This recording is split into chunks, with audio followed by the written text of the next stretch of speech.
Even as diplomatic efforts reach an historic and hopeful chapter in the Middle East, Palestinian militant group Islamic Jihad has told NBC2 that gestures made by the Israelis fall well short of what is required for a ceasefire.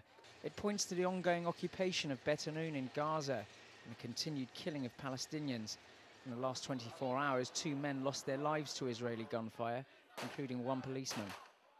Our arms will be in our hands, as well as there is soldiers and settlements in our lands. But we want to stop attacks against civilians if Israel stops attacks against Palestinian civilians. The Palestinian Authority says it understands Islamic Jihad's position and has called on Israel to show restraint, particularly in Gaza, where support for militant groups is strong. It argues that for real progress in the region, ordinary people need to feel that some semblance of normality will return.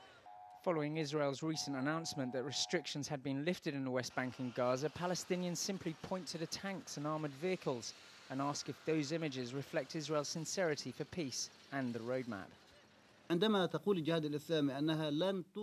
Islamic Jihad movement said it will not stop operations unless the Israelis withdraw, this is a legitimate demand, and that's what we all demand. And that's what Abu Mazen said to Sharon. Islamic Jihad says as long as scenes like this continue, there will be no ceasefire. Israel says it needs to keep its troops here to prevent rocket attacks against its citizens. It seems that precious element, trust, has abandoned both sides. And for the time being, at least, both will remain with their fingers firmly over their respective triggers. Richard Barry, NBC News, in Bet Hanoun on the Gaza Strip.